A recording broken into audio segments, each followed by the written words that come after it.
बाबा साहब ने एक बात कही थी, मैं यहाँ पर संविधान की अच्छाइयाँ गिनाने नहीं आया हूँ। मुझे लगता है संविधान कितना भी अच्छा क्यों ना हो, अंत तक बुरा ही साबित होगा। अगर मुझसे उसे इस्तेमाल में लाने वाले लोग बुरे होंगे तो अंत तक बुरा ही होगा साथियों।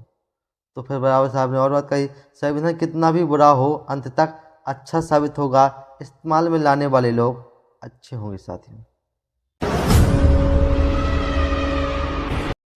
विश्व लिखित संविधान रचिता डॉक्टर भीमराव अंबेडकर, जिन्हें अपने बचपन में घोर जातिवाद का अपमान सहना पड़ा, स्कूल में उच्च वर्ग के विद्यार्थियों के साथ दूर बैठकर पढ़ना पड़ता था साथियों।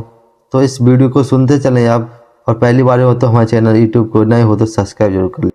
बाबा साहब को अगर अपने जिन्हों बाल कटवाने पड़ते थे, या अपनी बुआ या अपनी बड़ी बहन से बाल कटवाने पड़ते थे, क्योंकि नाई बाल नहीं काटता था, वो कि गांव के नाई महाजाति को छूने से दूषित ना हो जाए तो छूते नहीं थे, तो नाई बाल भी नहीं काटते थे साथियों।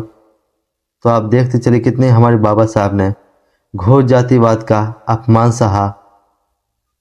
देखिए, जहां नाई बाल काटने से दूषित हो जाता हो, उस बाबा साहब ने इस नाई समाज को कितना बड़ा सम्मान दिया। तो सुनते चलें, वीडियो को आगे देखें सुने।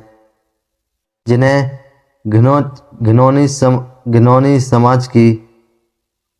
समाज की घिनौनी विचारधारा की वजह से अपना सरनेम बदलना पड़ा, सतपाल बदलकर अंबेडकर रखना पड़ा, फिर भी अपना शिक्षा प्राप्त कर चुके थे, जिन्हें भारत का सबसे ज़्यादा पढ़ा लिखा व्यक्ति माना जाता था साथियों। अपने लोगों के हक के लिए दशकों तक आवाज़ उठाई।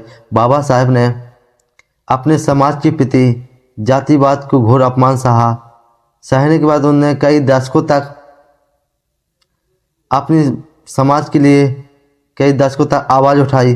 अंत तक अब बाबा साहब ने आवाज़ उठाते रहे, क्योंकि बाबा साहब ने जो घोर जातिवाद का अपमान सहा, जहां बाबा साहब जो लंच में पानी पीना पड़ता था, जो उच्च वर्ग के बच्चे उस मटके से पानी पीते थे, तो बाबा साहब उस मटके से पानी नहीं पी सकते थे। तो बाबा साहब कई बार प्रश्न पूछा गया, आप देख तो सकते हो, छू नहीं सकते हो। तो बाबा साहब ने बहुत अच्छे से शानदार जवाब दिया, गुरुजी, मैं वो धरा मटका उसको मैं देख तो सकता हूँ, पानी वाला मटका है, उसे मैं देख तो सकता हूँ, छू नहीं सकता हूँ। तो बाबा साहब ने बहुत सटीक शानदार जवाब दिया। कई लोगों ने कहा सूरज, कई लोगों ने चंद्रमा कहा, कई अपने अपने आंसर दिए, पर बाबा साहब ने जो आंसर दिया वो सही सत्य था। तो गुरुजी की आंखों में नम आ गया कि क्या बच्चे ने शानदार जवाब दिया। और बाबा साहब ने अपने स्वास्थ्य पर ध्यान ना देकर भारत संविधान की रचयिता की, क्योंकि हमारे समाज में हो रहे अत्याचार। बाबा साहब ने सोचा, अगर मेरे सुख मिले ना मिले, मुझे सुख चैन मिले ना मिले, पर मेरे समाज को सुख चैन मिलना चाहिए। तो बाबा साहब ने अपने सेहत पर ना ध्यान देकर इस समाज के लिए एक बड़ी लड़ाई लड़ी। जो सबसे बड़ी लड़ाई थी वो जातिवाद की लड़ाई थी, छुआछूत भेदभाव की लड़ाई थी। तो हमारे जैसे बाबा साहब ने लड़ाई लड़ी और अंत तक लड़ी, सांसों से सांस लगाकर, क्योंकि हमारे समाज की बात थी। बाबा साहब ने सोचा, मेरे मर जाने से कुछ नहीं होगा, अगर मैं अपने समाज की आवाज़ उठाता रहूं, मेरे 4 बच्चे खो जाने से कुछ नहीं होगा, कुछ दर्द नहीं होगा, अगर मेरे करोड़ों भाई मेरी बहन मेरी आवाज़ बनेंगे। फिर साथियों, बाबा साहब को कुछ दिन बीत गए, चलते गए। फिर बाबा साहब ने अपना धर्म ही बदल दिया। उस धर्म का नाम था बौद्ध धर्म। जो बाबा साहब ने नागपुर की दीक्षा भूमि ली, बौद्ध धर्म की दीक्षा ली, और बाबा साहब ने 22 प्रतिज्ञा भी ली। तो 22 प्रतिज्ञा जिसका विरोध आज तक भी हुआ बाबा साहब का 22 प्रतिज्ञाओं को लेकर। तो उस 22 प्रतिज्ञा में कई नाम आते हैं कि बौद्ध धर्म में 22 प्रतिज्ञा भी ली।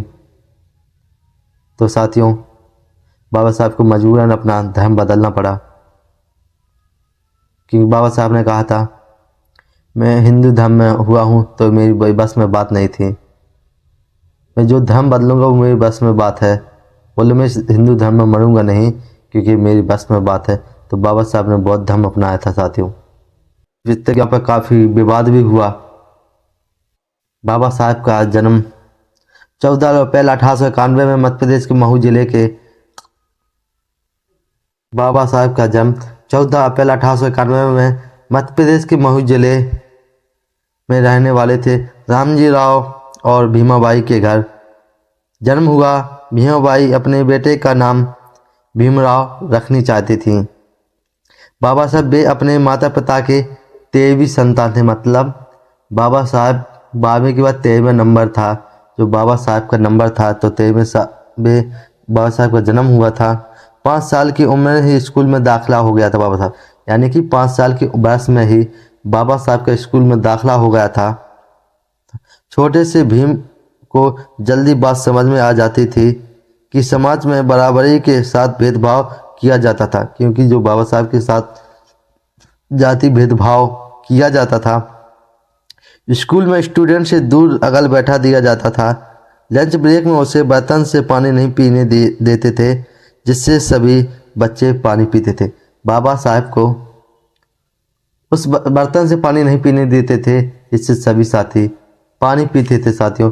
तो यह आप समझ सकते हैं। आज जो बिसलरी का पानी पीते हैं, आप एक्वा घाट का पानी पीते हैं, ये पानी पीने का भी अधिकार बाबा साहब ने दिया है। बाबा साहब ने अगर अपने 4 बच्चों की कुर्बानी ना दी होती तो आज हम बिसलरी का पानी, एक्वा घाट का पानी गले में टाई मैं यहाँ तक मैं बोल नहीं पाता साथियों। महिलाओं को बोलने की आज़ादी जो बाबा साहब ने दी है, उनका एहसान मैं ज़िंदगी भर नहीं चुका सकता साथियों। तो अगर मेरे चैनल पर नए हो तो पहली बार हो तो सब्सक्राइब जरूर करें साथियों, कि मैं बाबा साहब की ऐसी नई विचारधारा लेके आ राहुल अम्बेडकर जी चैनल पे आपका बहुत बहुत स्वागत है। सभी दर्शकों को जय भीम जय संविधान पेश करता हूँ साथियों। तो आप जो बाबा साहब ने यहाँ तक इतना संघर्ष वाला जीवन रहा हो बाबा साहब का, तो साथियों जब बाबा साहब वोट का अधिकार के लिए लंदन में लड़ाई लड़ी, गोलमेज सम्मेलन में वन वोट वन वैल्यू, तो साथियों ऐसी बातों को लेकर मैं आगे चलता हूँ। बाबा साहब की आंखों में आंसू आ जाता है जब जाति भेदभाव का किस्सा सुनते सुनते, देखते देखते कुछ समय बीत जाते हैं। बाबा साहब बोलता हूँ मैं तो ठीक हूँ, आने वाली पीढ़ियों के ऊपर अत्याचार होगा तो कैसा होगा। तो बाबा साहब ने काफ़ी इस पर विचार किए। बाबा साहब ने लड़ाई अंतिम तक लड़ी, लड़ाई ऐसी लड़ी सभी वर्गों के लिए हक अधिकार दिला गई। फिर बाबा साहब अपने पिता के पास जाना चाहते थे, जो स्टेशन से पहुँचे और स्टेशन वाले ने पूछा, क्योंकि बाबा साहब स्वभाव थे, अच्छे कपड़े पहने हुए थे। स्टेशन वाले ने पूछा भाई आप किस जाति से हो, पहले जाति पूछी जाती थी। बाबा साहब ने कहा महार जाति से हैं। तो बाबा साहब को कुछ धमका के बाहर भगा दिया। फिर गए बैलगाड़ी वाले के पास गए, बैठ गए, कुछ समय चलते गए। फिर बैलगाड़ी वाले ने ही बीच में पूछा कि भाई आप अच्छे, बाबा साहब तो अच्छे कपड़े पहने हुए थे। फिर पूछा बैलगाड़ी वाले ने भाई आप किस जाति से हो। तो बाबा साहब ने कहा कि महार जाति से हूँ। तो बैलगाड़ी वाले ने वही बैलगाड़ी रोकी, बाबा साहब को, भाई को उनके नीचे उतारा, बोला आप नीचे उतर जाइए, मैं आपको नहीं, अच्छी जाति को नहीं बैठा सकता। फिर बाबा साहब ने हाथ कहा कि हम इतनी अंधेरी रात में कहाँ जाएंगे। तो फिर बैलगाड़ी वाले ने 2 शर्त मनवाई। बाबा साहब बोले बोलो। पहली शर्त मैं 2 गुना किराया लूँगा। बाबा साहब ने कहा ठीक। बोले दूसरी शर्त, बोलो बैलगाड़ी आपको खुद चलानी पड़ेगी। देख लिए साथियों कितना जातिवाद हो रहा था हमारे बाबा साहब के खिलाफ। कितने अच्छे कपड़े पहने थे, 2 गुना किराया भी दिया और बैलगाड़ी भी चलानी पड़ी साथियों। चलते गए। तो साथियों छूत जातियों को और कुएं से पानी भी नहीं भरने दिया जाता था साथियों। तो ऐसे हमारे समाज ने अत्याचार खूब सहा। फिर अंत में मैं अपनी बात बता रहा हूँ, बाबा साहब ने कभी अपनी पढ़ाई लिखाई से कभी ध्यान नहीं हटाया। तो सम्मानित साथियों, तो हमारे ऐसे मसीहा डॉक्टर भीमराव अंबेडकर जी के बारे में नए नए वीडियो बनाता रहूं, ताकि आप लोग सपोर्ट करोगे। तब अगर आप लोग सपोर्ट नहीं करोगे तो मेरा मनोबल गिर जाएगा।